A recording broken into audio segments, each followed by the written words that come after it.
नमस्कार सभी को। राजकीय बालिका उच्च माध्यमिक विद्यालय लाखेरी की ऑनलाइन कक्षाओं में आप सभी का हार्दिक अभिनंदन है।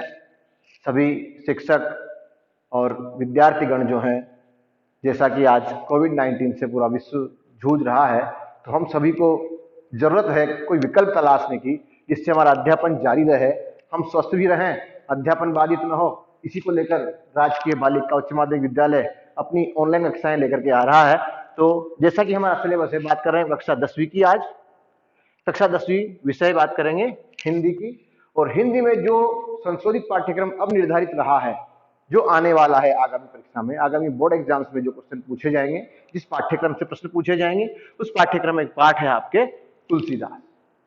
दूसरे नंबर का पाठ है कक्षा 10वीं में। तो आज हम इसकी चर्चा करने वाले हैं। तो चलिए शुरू करते हैं गोस्वामी तुलसीदास के बारे में।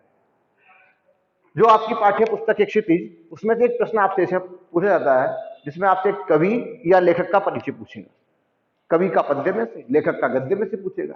और उन कवियों में जहां तक बात होती है गोस्वामी तुलसीदास जी की, एक महत्वपूर्ण कवि हैं गोस्वामी तुलसीदास। तो पहले हम इनके जीवन के परिचय को थोड़ा देख लेते हैं। चलिए बात करते हैं गोस्वामी तुलसीदास जी के बारे में। सबसे पहले हम बात करते हैं गोस्वामी जी के जन्म के बारे में। गोस्वामी जी का जन्म जो है 1589 ईस्वी में हुआ। 1589 ईस्वी में गोस्वामी जी का जन्म हुआ। यदि हम जन्म स्थान की बात करें, तो गोस्वामी जी का जो जन्म है वो राजापुर ग्राम में हुआ। राजापुर ग्राम में। और राजापुर ग्राम जो था वो उत्तर प्रदेश के बांदा जिले के, कहां के? बांदा जिले के राजापुर ग्राम में था। जिला पड़ता था बांदा, और राज्य की बात करें तो राज्य है उत्तर प्रदेश।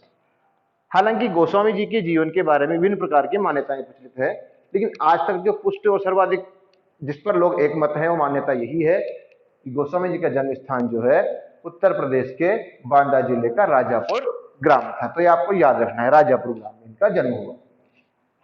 इनके जीवन के बारे में थोड़ा सहज परिचय हम देखें तो इनका जन्म जब वो इनका हुआ तो कहते हैं इन्होंने ये रोए नहीं थे और इन्होंने राम राम बोला था।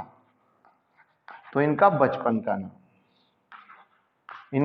का नाम राम बोला था। बहुत सारी विचित्र बातें इनके बारे में हुई थी जब इनका जन्म हुआ, जैसा कि गोस्वामी जी की जीवनी के बारे में लिखा गया है रामचरितमानस में। कहते हैं इनका जन्म जो है अभुक्त मूल नक्षत्र में हुआ, बुरे नक्षत्रों में हुआ, और एक लंबे समय के लिए अपने माँ की गर्भावस्था में रहे। जैसे बच्चा 9 माह तक रहता है, लेकिन ये कई वर्षों तक रहे। जब जन्म हुआ तो इनके मुख में पूरे दांत बताए, और जब रोए नहीं और जन्म लेते हैं क्या बोले? ये राम राम बोले। इसलिए इनका बचपन का नाम राम बोला रख दिया गया। आगे बात करते हैं इनके पिता का नाम। इनके पिता का नाम था आत्माराम दुबे। इनके पिता थे आत्माराम दुबे। और इनकी माता का नाम था हुलसी। इनकी माता थी हुलसी। इनके बारे में पंक्ति प्रसिद्ध है, सुरतीय नृत्य नागतीय सब चाहते असी होए, गोद लिए हुलसी फिरे तुलसी सो सुत होए। इनकी पत्नी का नाम था रत्नावली। और उनके गुरु थे बाबा नरहरि दास। इनके गुरु थे नरहरि दास।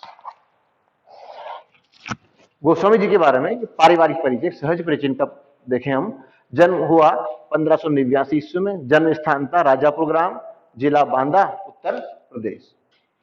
बचपन का नाम इनका राम बोला था, क्योंकि जन्म लेते ही ये रोए नहीं थे, राम राम बोले थे। इनके पिता का नाम आत्माराम दुबे माना जाता है। इनकी माता का नाम तुलसी था। इनकी पत्नी रत्नावली थी, और इनके गुरु नरहरि दास थे। गुरु नरहरि दास जो थे वो इनके दीक्षा गुरु थे। इनके शिक्षा गुरु के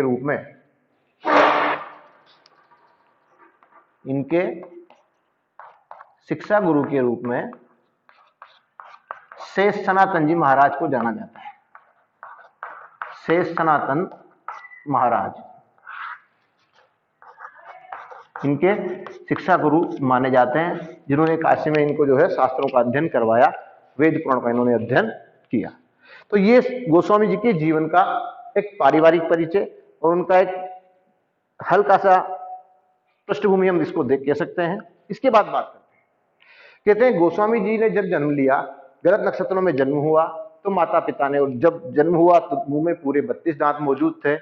घर वालों ने कहीं ना कहीं राक्षस प्रवृत्ति का समझ करके, हो सकता है कोई राक्षस हमारे परिवार में हो गया है, ये सोचकर इनको त्याग दिया। तो किसी मुनिया नाम की दासी ने इनको पाला। बाद में बाबा नरहरि दास ने इनको संभाला और राम कथा इनके सुनाई। सबसे पहले वेदाध्ययन करवाया शेष सनातन जी महाराज ने। आगे इनका विवाह हुआ रत्नावली के साथ में। आगे बात करते हैं। अब हम साहित्य की दृष्टि से एक कवि के रूप में हम पृष्ठभूमि की बात करते हैं गोस्वामी तुलसीदास जी। कवि के रूप में हम देखें तो आपने हिंदी साहित्य का इतिहास जब अध्ययन किया है, वहां पर आपने देखा है एक काल था जिसे हम कहते हैं भक्ति काल। तो गोस्वामी तुलसीदास जो है वो भक्तिकालीन कवि थे। और भक्ति काल की दो प्रमुख काव्य धाराएं हैं, एक सगुण मार्गी और एक निर्गुण मार्गी। तो गोस्वामी भक्ति तुलसीदास जो हैं वो भक्ति काल की सगुण मार्गी धारा के कवि थे। सगुण मार्गी धारा के कवि थे। और सगुण मार्गी धारा जो थी, इसमें भी ये राम भक्ति शाखा के कवि थे। राम भक्ति शाखा के कवि थे। जैसा कि आपने पढ़ा है, आचार्य रामचंद्र शुक्ल ने जो है दो काव्य धाराओं में बांटा है, सगुण और निर्गुण। सगुण के पुनः दो भाग हुए हैं, राम भक्ति और कृष्ण भक्ति। निर्गुण के भी दो भाग हैं, एक ज्ञानाश्रयी शाखा, एक प्रेमाश्रयी शाखा।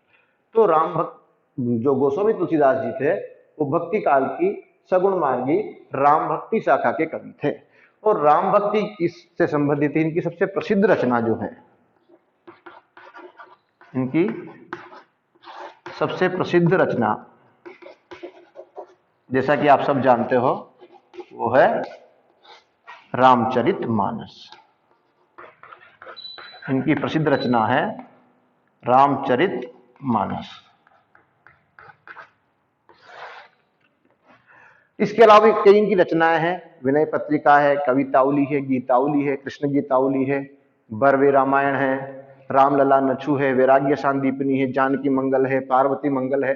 अन्य कई रचनाएं भी इनकी है, लेकिन सबसे प्रसिद्ध रचना जो थी वो इनकी थी राम भक्ति शाखा के संबंधित रचना, वो थी रामचरितमानस। सबसे प्रसिद्ध रचना इनकी रामचरितमानस है, जिसके लिए इन्हें जाना जाता है। आपसे पूछा जाए गोस्वामी तुलसीदास जी की अक्षय कीर्ति का आधार कौन सी रचना है, तो वो रामचरितमानस ही है। इसमें भगवान राम जो दाशरथी राम हैं उनका जीवन चरित्र वर्णित है। अगला प्रश्न आता है तत्कालीन इनकी साहित्यिक भाषा को लेकर के। तो गोस्वामी तुलसीदास जी की साहित्यिक भाषा हम कहें, इनकी प्रमुख साहित्यिक भाषा जो थी वो थी अवधी। प्रथमतया थी अवधी, क्योंकि उत्तर प्रदेश की पृष्ठभूमि से आए हैं ये। अवधी इनकी साहित्यिक भाषा थी। अवधी के अलावा इन्होंने अन्य जो काव्य भाषा है वो ब्रज भाषा में इन्होंने लिखा है। ब्रज भाषा में इन्होंने काव्य रचना की है। इनकी अन्य रचनाएं हैं, उनकी हम बात करें तो इनकी जो अन्य रचनाएं हैं उनमें प्रमुख एक तो विनय पत्रिका है,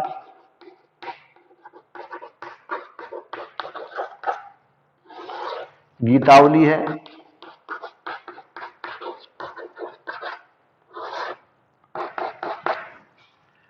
कृष्ण गीतावली है,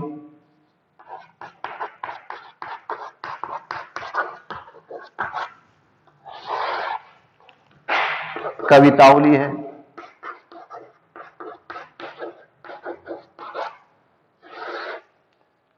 दोहावली है।